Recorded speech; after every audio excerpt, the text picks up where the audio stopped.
ये कहानी सहारनपुर गांव की है, जहां के लोग अपने खेतों का अनाज, फल, सब्जियां बाजारों में बेचने जाया करते थे। उन्हीं लोगों के बीच एक चुड़ैल अपना रूप बदलकर एक सुंदर स्त्री के रूप में आम बेचने का काम किया करती थी। लेकिन ये बात वहां किसी भी लोग को नहीं पता थी। तभी चुड़ैल बोलती है, आम ले लो आम, ताजे ताजे रसीले आम, एक बार खाओगे तो बार बार लेने आओगे और इसका स्वाद कभी भूल नहीं पाओगे। यह आवाज सुनकर उसके आम खरीदने वहां पर बहुत से लोग आ जाते हैं और उससे एक एक करके आम खरीद लेते हैं। शाम हो जाती है और चुड़ैल अपने घर की तरफ गाना गाते हुए जाने लगती है। हाँ, कहते आए हम दो फरवरी से, निकलो कभी डार्लिंग तुम चंदेरी से, तनिक आओ कभी हवेली पे। तभी चुड़ैल का ये गाना वहां बैठे दो इंसान भानु और बिरजू सुन लेते हैं और उसके पास आकर बोलते हैं, तुमने बुलाया और हम चले आए, अब बताओ कहाँ चलना है? तने घूंघट उठाकर अपना चांद जैसा मुखड़ा तो दिखा दो। अच्छा, तो तुम्हें मेरा चांद जैसा मुखड़ा देखना है?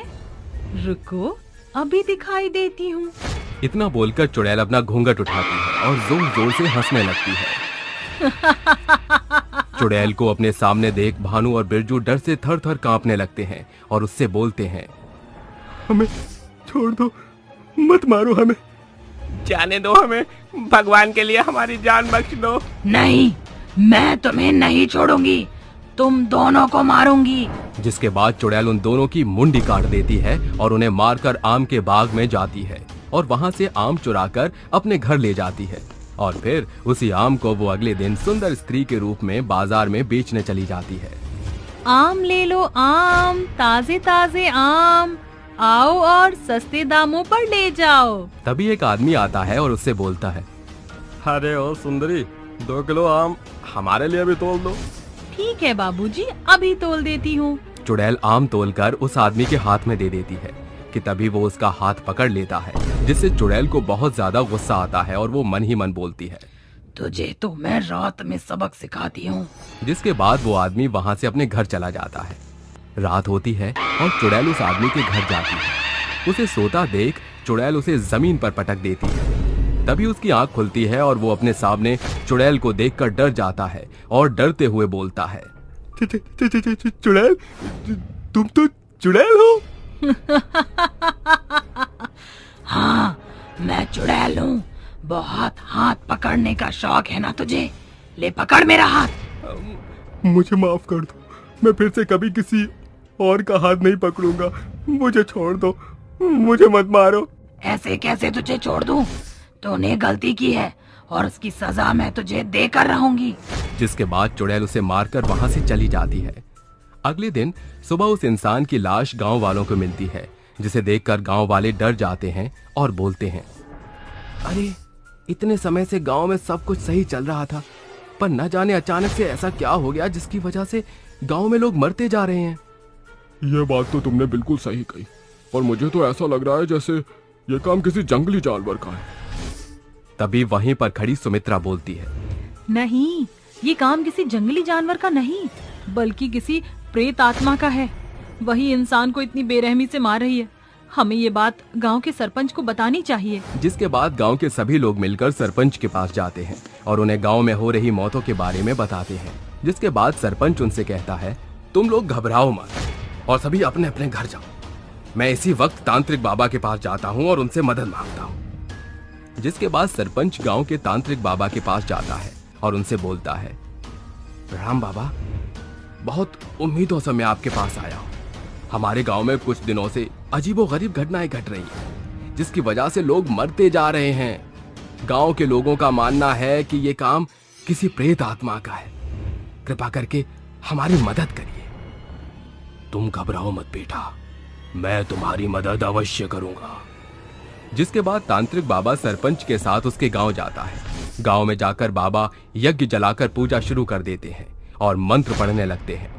ईम क्लीम चामुंडाय नमो नमः, ईम क्लीम चामुंडाय नमो नमः, ओम फट स्वाहा। मंत्रों की आवाज सुनकर चुड़ैल वहां पर आ जाती है और गुस्से में कहती है, बता तांत्रिक, तूने मुझे यहाँ क्यों बुलाया है?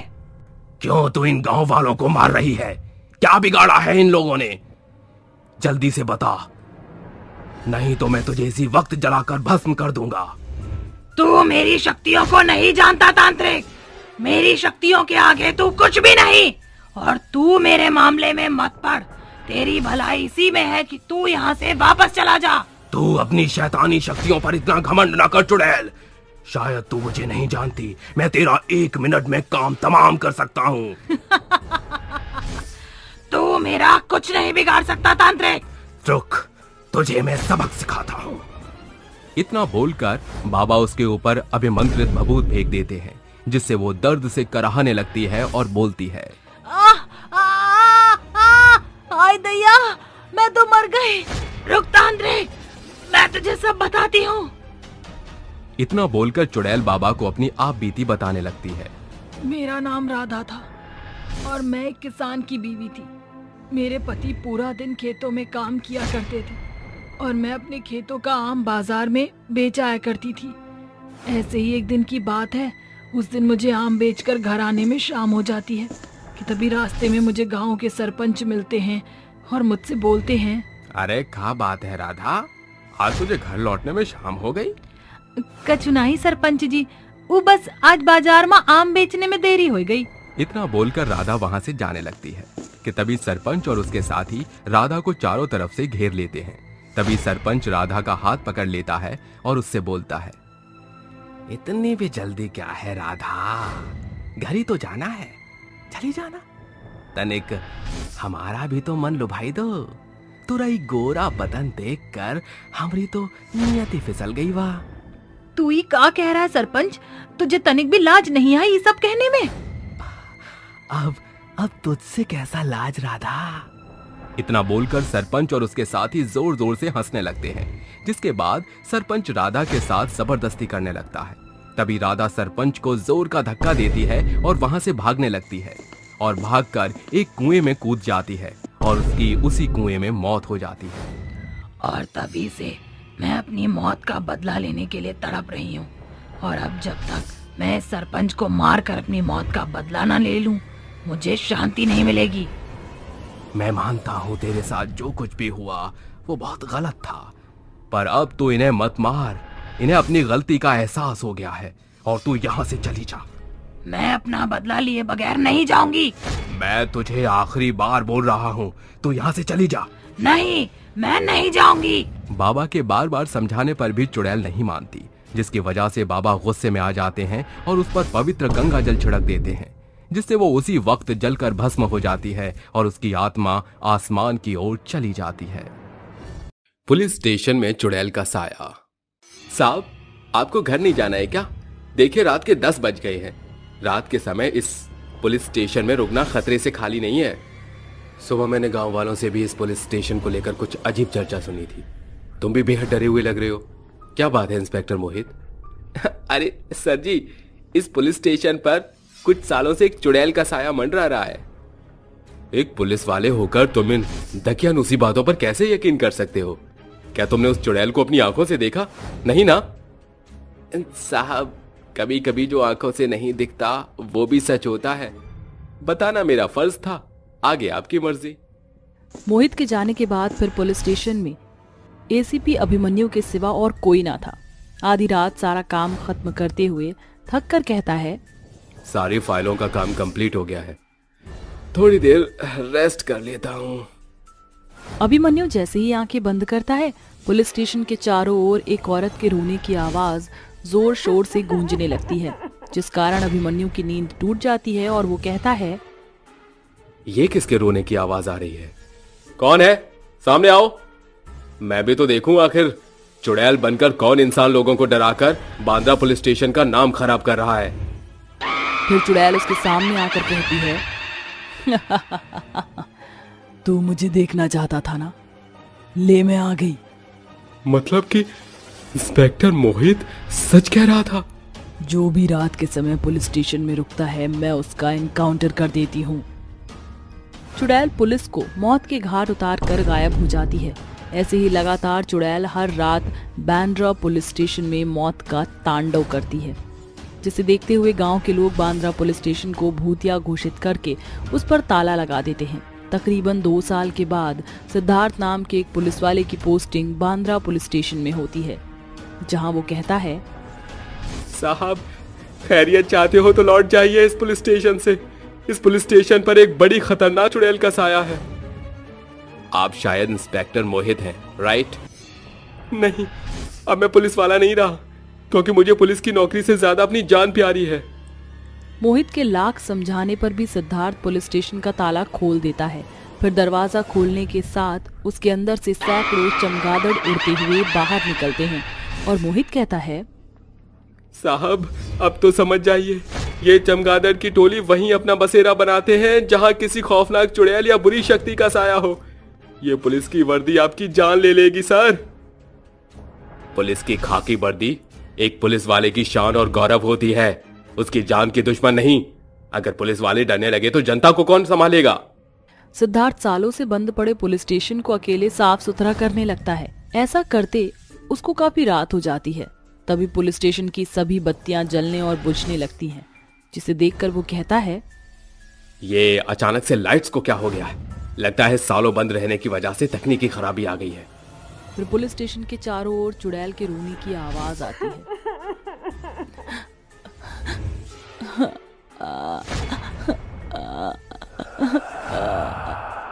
कौन रो रहा है? सिद्धार्थ के टोकते ही आवाज बंद हो जाती है। तभी एक घूंघट में लिपटी औरत पुलिस स्टेशन के अंदर कदम रखकर घबराते हुए कहती है, इंस्पेक्टर साहब मेरी मदद कीजिए, कुछ गुंडे मेरी जान के पीछे पड़े हैं। कौन गुंडे? घबराओ नहीं बहन, इस पुलिस वाले के होते तुम्हें कुछ नहीं होगा। फिर चुड़ैल अपना घूंघट उठाती है और पुलिस की वर्दी में सिद्धार्थ के चेहरे को देखकर खून के आंसू रोते हुए कहती है, मेरा भाई। सिद्धार्थ चुड़ैल को देखकर डरते हुए कहता है, दूर रहो मुझसे, तुम एक चुड़ैल हो। फिर चुड़ैल अपने हाथों का कंगन खनकाने लगती है, जिसे देख इंस्पेक्टर सिद्धार्थ कहता है, कंगना दीदी आप इस हालत में? इसका मतलब इस पुलिस स्टेशन पर चुड़ैल का मंडराता साया आपका है? हाँ मेरे भाई, वो चुड़ैल मैं ही हूँ जो पुलिस स्टेशन के पुलिस को मार रही हूँ। पर क्यों? आप ऐसा क्यों कर रही हैं? और आप अचानक से लापता कैसे हो गई थी? सब कुछ बताऊंगी भैया। कंगना अपने माता पिता और छोटे भाई सिद्धार्थ के साथ मायापुरी गांव में रहती थी। वह कॉलेज में पढ़ती थी। उसका रूप इसका दुश्मन बन बैठा था। गांव के बाहर कुछ गुंडे उसे रोजाना परेशान करते थे। आज भी वह कंगना के साथ छिड़कानी करते हुए कहते हैं, मेरी जान कहाँ जा रही है? हमें भी अपने साथ ले चल। दुपट्टा सरक रहा है, मेरा दिल धड़क रहा है। काश मैं ये खुश नसीब दुपट्टा होता जो तेरे सीने से लिपट कर चलता। उफ, ये जालिम अदाएं। कंगना उनकी बातों को नजरअंदाज करते हुए चल पड़ती है। ये उसके लिए अब रोज की बात हो गई थी, जिसे परेशान होकर वह बांद्रा पुलिस स्टेशन पहुंचकर कहती है, इंस्पेक्टर साहब मुझे कंप्लेंट दर्ज करानी है। इंस्पेक्टर उसकी बातों को नजरअंदाज करते हुए अपनी धुन में मगन था। मुन्नी बदनाम हुई डार्लिंग तेरे लिए, ले झंडू बाम हुई डार्लिंग तेरे लिए, मुन्नी बदनाम हुई। इंस्पेक्टर साहब आप मेरी बात सुन भी रहे हैं? कब से मैं आपको कुछ कहने की कोशिश कर रही हूँ। कुंडी मत खड़काओ रानी, सीधा अंदर आओ रानी। ए दांडे, जल्दी से मेरे लिए एक स्पेशल कड़क चाय मलाई मार के ला। अभी लाया साहब। आप मुझे जानबूझकर इग्नोर कर रहे हैं। आपको सिर्फ खाना पीना और गाना नजर आ रहा है। मेरी कंप्लेंट दर्ज कीजिए। क्यों रे चुकरिया, तू एसपी राठौर विक्रम को तेवर दिखा रही है? जा, नहीं लिखता तेरी कंप्लेंट। गुंडों से परेशान कंगना कई दिनों तक पुलिस स्टेशन के चक्कर काटती है, पर उसकी कोई सुनवाई नहीं होती। और एक दिन कॉलेज खत्म करके सुनसान सड़क से वो गुजर रही थी, तो वह इंस्पेक्टर विक्रम और बाकी दोनों गुंडे उसे घेर कर कहते हैं, क्या रे, तू हमारी कंप्लेंट लिखवाने आई थी? अरे रॉका संभल कर, बड़ी तीखी मिर्ची है, बड़ी तेज लगेगी। मैं कहती हूँ मेरा रास्ता छोड़ दो। तुम्हारे इंस्पेक्टर होने पर थू है। क्या कहा तूने? अभी रुक, तेरी सारी हेकड़ी निकालता हूँ। तीनों जालिमों की तरह उसके साथ दुर्व्यवहार करते हैं और अंत में जिंदगी से हार कर उसकी गन निकाल कर खुद को वो शूट कर लेती है और कहती है, जा रही हूँ मैं, लेकिन लौट कर आऊंगी और इस पुलिस स्टेशन का नामो निशान मिटा कर रख दूंगी। और फिर उन तीनों जालिमों ने खुद को बचाने के लिए मेरी लाश को इस पुलिस स्टेशन के पीछे वाले जंगल में दफना दिया। उस पुलिस वाले ने, उस घटिया हरकत ने पुलिस का नाम शर्मसार कर दिया। मैं उसे जिंदा नहीं छोड़ूंगा। भैया, उसको तो मैंने मौत के घाट उतार दिया था, पर वह दोनों गुंडे अभी भी खुले आम घूम रहे हैं। तुम्हारी कसम दीदी, अब उनमें से कोई नहीं बचेगा। जब तक मैं उन्हें उनके गुनाहों की सजा दिलाकर सलाखों के पीछे नहीं धकेल देता, चैन से नहीं बैठूंगा। बहन की मौत का बदला लेने के लिए और उसे इंसाफ दिलाने के लिए इंस्पेक्टर सिद्धार्थ जी जान से उन गुंडों को ढूंढता है और अंत में उन्हें दबोच कर पुलिस स्टेशन ले आता है और कहता है, हमारा कानून अंधा है दीदी, वो सबूतों के बल पर ही फैसला सुनाती है। मैं नहीं चाहता कि तुम्हारे गुनहगार बच निकलें। जाओ, इन दोनों जालिमों को अपने हाथ से मारकर अपनी मौत का बदला ले लो। नहीं नहीं, हमें मत मारो, हम वादा करते हैं हम सुधर जाएंगे। और आगे से हम सभी औरतों को अपनी माँ और बहन ही समझेंगे। चुड़ैल उनकी एक नहीं सुनती और अपनी दर्दनाक मौत याद करते हुए उन्हें मार डालती है और कहती है, भैया, मेरा बदला पूरा हो गया। मेरी लाश को पुलिस स्टेशन के पीछे वाले जंगल से निकाल कर उसका क्रियाकर्म कर देना, मुझे मुक्ति मिल जाएगी। सिद्धार्थ अपनी बहन का अंतिम संस्कार कर देता है, जिसके बाद बांद्रा पुलिस स्टेशन से हमेशा के लिए चुड़ैल का साया खत्म हो जाता है। शांतिनगर गांव में रात बेहद काली हो रखी थी। झाड़ियों के पीछे उस काले अंधेरे में 6 आंखें चमक रही थीं। रघु ऑफिस से अपने घर की तरफ जा रहा था कि तभी उसको किसी 3 औरत के एक साथ बोलने की आवाज आती है। रघु, तुम हमें छोड़कर जा रहे हो क्या? यह आवाज सुनकर रघु पीछे पलटता है, लेकिन उसको कोई भी नहीं दिखाई देता और इस तरह रघु एक बार फिर आगे की तरफ चल पड़ता है। कुछ समय बाद रघु अपने घर में पहुंच जाता है, जहां वो देखता है उसके घर में खाने की टेबल पर रंग बिरंगे पकवान रखे हुए थे। ये देख रघु खुद से बोलता है, मैं तो ऑफिस से अभी आया हूं और मैंने कोई काम वाली भी नहीं रखी, तो मेरे घर में खाना कौन बना कर जा सकता है। रघु खुद से बात कर ही रहा था कि तभी उसको एक आवाज आती है। रघु, मैं शालू, तुम्हारे लिए मैंने ये सारा खाना बनाया है, तुम जल्दी से खाना खा लो। शालू, तुम तो मर गई थी ना, तो तुम वापस कैसे आ सकती हो? उसकी ये बात सुनकर शालू चुड़ैल के भेष में रघु के सामने आ जाती है। चुड़ैल को देख रघु डरते हुए वहां से भागने लगता है कि रघु के सामने सुष्मिता और बिंदु भी आ जाती है। उन तीनों चुड़ैल को देखते हुए वो बोलता है, चुड़ैल, आखिर तुम लोग कौन हो और तुम मुझे इस तरह क्यों डरा रही हो?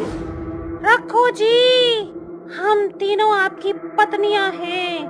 हम मर चुकी हैं, लेकिन देखो, मरने के बाद भी हम तीनों ने आपका साथ नहीं छोड़ा। अपने सभी वचनों को पूरा करने के लिए आपके पास इस जगह आ गए। नहीं, मुझे तुम तीनों की जरूरत नहीं है। तुम तीनों कोई मामूली इंसान नहीं रही। अब तुम तीनों चुड़ैल हो, इसलिए तुम यहाँ से चले जाओ। हम नहीं जा सकते रघु जी, क्योंकि आपकी जान को खतरा है। खतरा है? भला वो कैसे? आखिर मुझे कोई क्यों मारना चाहेगा? मैंने किसी का क्या बिगाड़ा है? हाँ, हम जानते हैं कि आपको नहीं पता कि आपको कौन मारना चाहता है, लेकिन ये हमें बहुत अच्छे से पता है कि आपको कौन मारना चाहता है। वो कौन है जो मुझे मारना चाहता है? आपको मारने वाला कोई और नहीं, बल्कि आपका खुद का साला है। मेरा साला विक्रम मुझे क्यों मारना चाहता है? तो सुनिए। शांतिनगर गांव में रघु अपनी पत्नी शालू के साथ खुशी से अपना जीवन व्यतीत कर रहा था।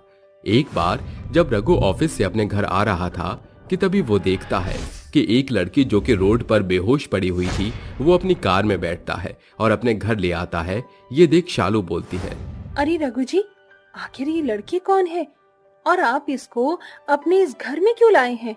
रघु उसको सारी बात बता देता है कि तभी उस लड़की को होश आ जाता है और उसको होश में आता देख शालू उससे बोलती है, अरे बहन, तुम कौन हो और इस तरह तुम रोड पर क्यों बेहोश पड़ी हुई थी?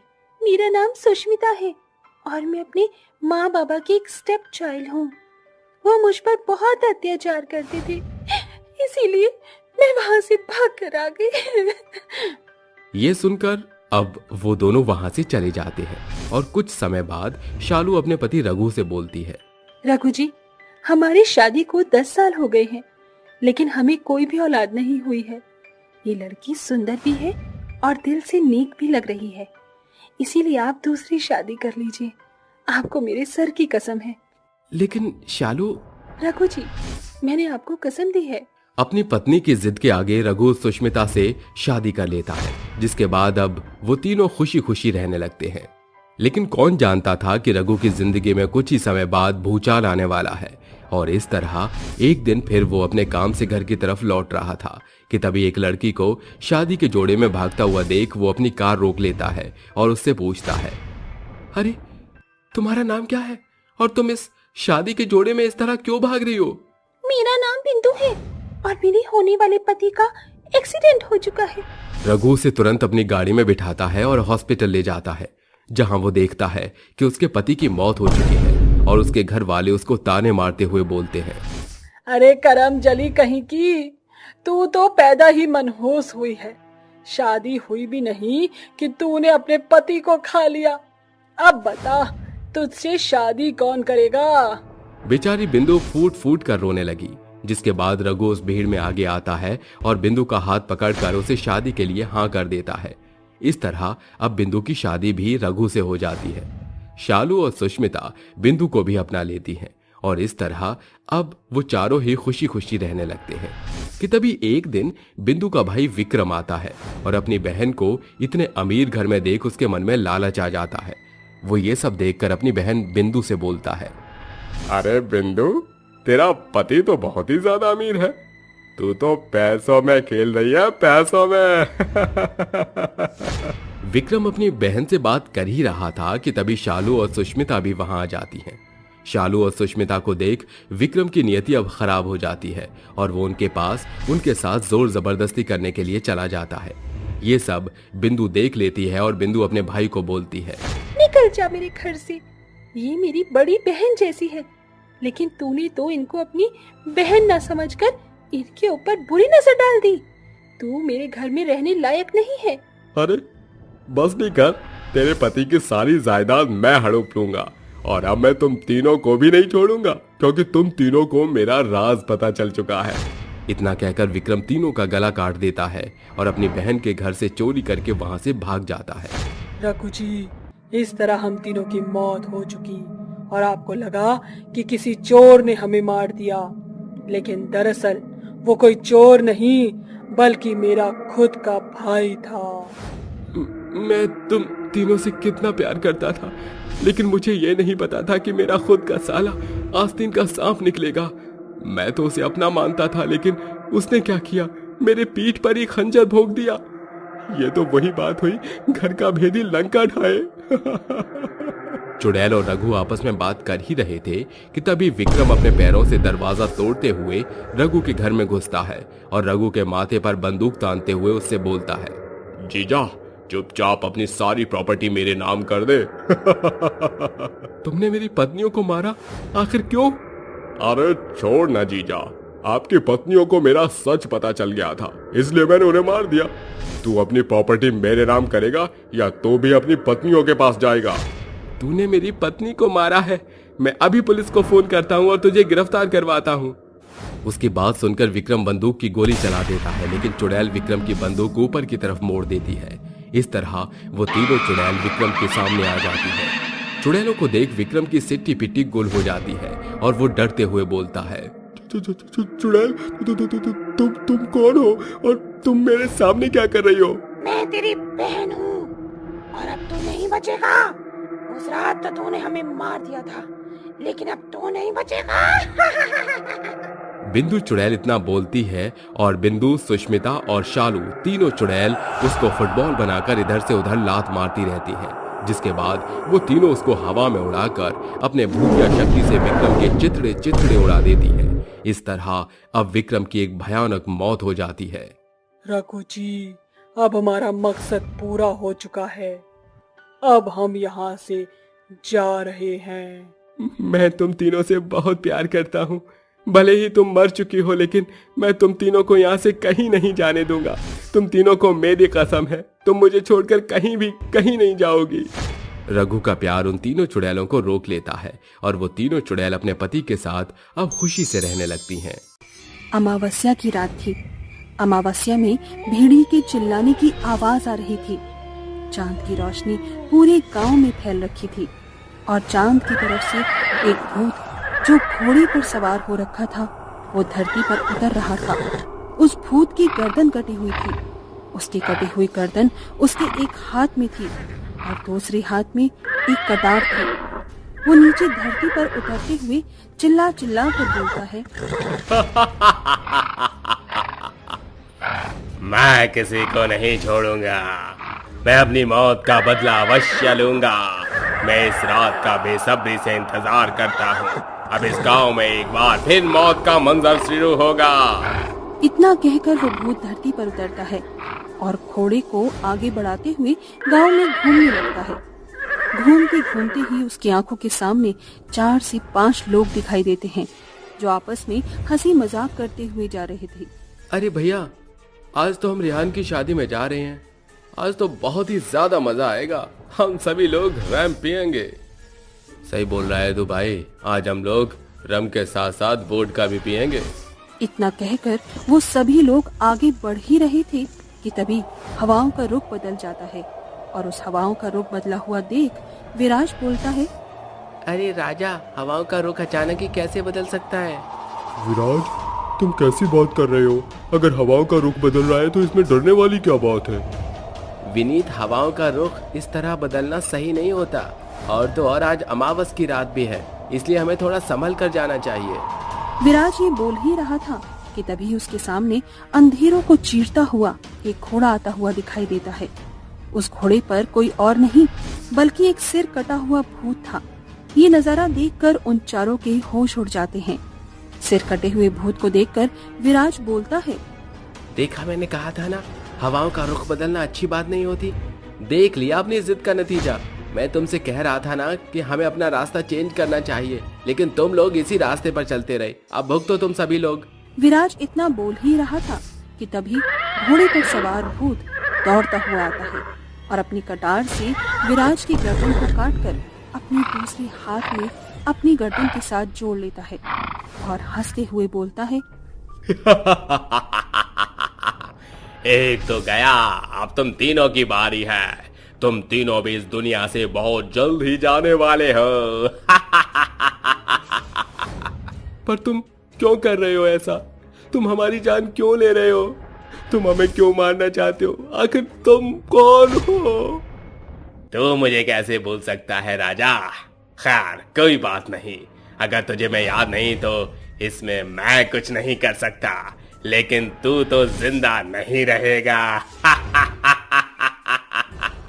इतना कहकर वो घुड़सवार भूत एक बार फिर अपनी उस कटार से राजा को मार देता है और इस तरह राजा को और विराज के साथ साथ वो विनीत और फिरोज को भी मौत के घाट उतार देता है और हंसते हुए खुद से बोलता है, 4 इंसान तो गए, अब सिर्फ 3। मैं उन तीनों को भी नहीं छोड़ूंगा, उन्हें भी मार दूंगा। अपनी मौत का बदला लेकर यहाँ से अपनी दुनिया में चला जाऊंगा। भूत इतना बोल ही रहा था कि तभी सूर्य उदय होने वाला था। ये देखकर वहाँ से भूत अपने आप चले जाता है और गांव वाले जब उन चारों की लाश देखते हैं तब आपस में बात करते हुए बोलते हैं, शिव शिव शिव, इन चारों को इतनी भयंकर मौत आखिर दी किसने? कौन है जो इसको इतनी भयंकर मौत दी है? कौन हो सकता है? वो वापस आ चुका है। वो अब किसी को भी नहीं छोड़ेगा। वो यहाँ पर तहलका मचा देगा। लेकिन हमें उससे बचना होगा। उससे अपनी जान बचाने के लिए हमें कुछ ना कुछ तो करना ही होगा। अरे छोड़ो ना, अमावस्या की रात जा चुकी है। अब हमें डरने की जरूरत नहीं है। इतना कहकर वो सभी लोग उन चारों की लाश का अंतिम संस्कार कर देते हैं। उसके बाद वो सभी गांव वाले अपने अपने घरों में चले जाते हैं। इस तरह अब पूरे 1 महीने बीत जाते हैं और एक बार फिर अमावस की रात आती है। अमावस की रात आने के साथ साथ भूत भी एक बार फिर चांद की रोशनी को चीरते हुए आता है और हंसते हुए बोलता है, एक बार फिर अमावस की रात आई है और मैं यहाँ पर फिर से आतंक फैलाऊंगा। भूत खुद से बात कर ही रहा था कि तभी वहाँ गांव वाले आ जाते हैं और उस भूत को देखकर उससे बोलते हैं, तुम कौन हो और तुम हमारे गांव में क्यों आए हो? इसका मतलब तुम ही हर अमावस की रात को आते हो और हमारे गांव में लोगों को मारकर चले जाते हो। हाँ, मैं ही वो सरकटा भूत हूँ जो हर अमावस को तुम्हारे गांव में आता है और इंसानों को मारकर चला जाता है। लेकिन तुम हमारे गांव वालों को क्यों मार रहे हो? आखिर हमारे गांव वालों ने तुम्हारे क्या बिगाड़ा है? तुम गांव वालों ने मेरा कुछ नहीं बिगाड़ा है, लेकिन मैं यहाँ पर अपनी मौत का बदला लेने के लिए आया हूँ। मैं इस गांव में बेकसूर लोगों को नहीं मार रहा, मैं सिर्फ उन लोगों को मार रहा हूँ जिन्होंने मुझे मारा है। आखिर वो कौन है? तुम्हारी मौत किसने की? कुछ साल पहले की बात है। मैं घुड़सवारी में चैंपियन रह चुका था। घुड़सवारी करता था और हमेशा अव्वल आता था। घोड़े की रेस में मुझसे कभी भी कोई आगे नहीं निकल पाया, या यूं कहूं तो मुझसे कोई जीत ही नहीं पाया। हमेशा और हर जगह सिर्फ और सिर्फ मेरी ही जीत होती थी।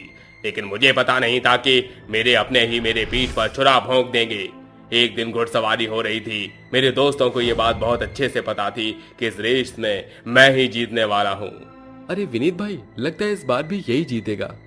हाँ, लगता तो यही है, लेकिन हम भी कम नहीं हैं। इसको हम जीतने नहीं देंगे। लेकिन राज, इसको हम कैसे हरा सकते हैं? तुम चिंता मत करो, तुम्हारा विशाल अभी जिंदा है, वो इस रेहान को कभी जीतने नहीं देगा। इतना कहकर वो लोग अपने अपने घोड़े पर चढ़ जाते हैं और घुड़सवारी करने लगते हैं। घुड़सवारी करते करते वो सभी लोग एक जंगल की तरफ जाते हैं, जहाँ रेहान को अपने दोस्तों के साथ कुछ गुंडे दिखाई देते हैं। राघव, विशाल, राजा, विनीत, विराज, फिरोज, मोहित, इन सभी लोगों ने रेहान को घेर लिया था। जिसके बाद राघव ने रेहान की गर्दन उसके धड़ से अलग कर दी, तो वहीं विशाल ने उसके घोड़े को मार दिया। इस तरह उन दोनों की भयानक मौत हो गई। इस तरह मेरी मौत हो गई। उस दिन मैं मर तो गया, लेकिन मेरी आत्मा यहीं रह गई। खैर, अब तो सुबह होने वाली है। मैं यहाँ से आज तो जा रहा हूँ, लेकिन मैं वापस आऊंगा और अपनी मौत के कातिलों को मार के यहाँ से अपने आप चला जाऊंगा। उस दिन उस अमावस की रात को वो सरकटा भूत वहाँ से चला गया और अगले 1 महीने तक एक बार फिर उस गांव में किसी की लाश नहीं मिली। इस तरह अब पूरे 1 महीने गुजर जाते हैं और अगले 1 महीने बाद एक बार फिर अमावस की रात आती है, जिसके बाद वो सरकटा भूत एक बार फिर से गांव में अपने घोड़े पर सवार होकर आता है। परंतु इस बार उसे उसके 3 कातिल गांव में मिल जाते हैं और सरकटा भूत अपने कातिलों को मारकर सभी गांव वालों से हाथ जोड़कर बोलता है, आप सभी गांव वालों का बहुत बहुत शुक्रिया। आज आप लोगों की वजह से मैं अपने कातिलों को मार पाया हूँ। आज मेरा बदला पूरा हो गया है, इसलिए अब मैं यहाँ से जा रहा हूँ और आज मैं आप सभी से वादा करता हूँ कि अब मैं कभी वापस नहीं आऊंगा और ना ही किसी की जान लूंगा। इतना बोलकर सरकटा भूत अपनी गर्दन लिए अपने घोड़े पर सवार होकर एक बार फिर चांद की रोशनी के रास्ते चला जाता है और गांव वालों की नजरों के सामने से गायब हो जाता है। जिसके बाद वो भूत कभी वापस गांव में नहीं आता और अब सभी गांव वाले चैन से अपनी जिंदगी जीने लगते हैं। चुड़ैल का खूनी बदला। 4 दोस्त जीप के पास खड़े होकर ड्रिंक कर रहे हैं, वो भी सुनसान सड़क पर। अबे और कितनी पिएगा? थोड़ी मेरे लिए भी बचा दे। क्यों? तूने अभी 2 पी ली थी ना, ये मेरी वाली बोतल है। अरे मोहन और नील, तुम दोनों लड़ क्यों रहे हो? ये लो मेरी तरफ से 2 बोतल और पी लो। यार, अपना राजीव भाई सही है, पूरा स्टॉक लेकर आता है। अच्छा, वो सब तो ठीक है। पूरी रात यहीं बितानी है या फिर अपने फार्म हाउस भी चलना है? बाकी एंजॉय वहां करेंगे मजे से। 3 साल से गई नहीं ना। ये बोलते ही चारों दोस्त अपनी जीप में बैठकर फार्म हाउस पर पहुंच ही जाते हैं, जिसका दरवाजा खोलते ही अजीब सी डरावनी आवाज आती है, मानो फार्म हाउस 3 साल नहीं बल्कि 300 साल से बंद हो।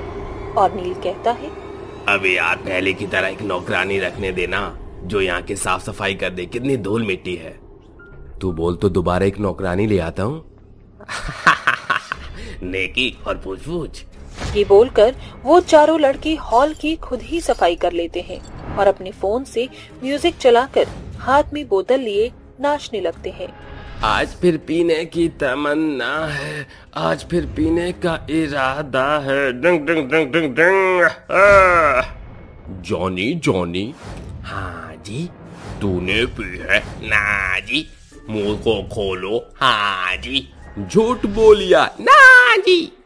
नो मैंने पी नहीं है। हाँ जी मैंने पिला दी गई है, जो भी है सही है, मजा आ रही है। चारों जोर शोर से अपना नाच गाना कर रहे थे, तभी ऊपर से झूमर गिरकर मोहन के सर पर लग जाता है, जिससे उसके खून निकलता है और वो बेहोश हो जाता है।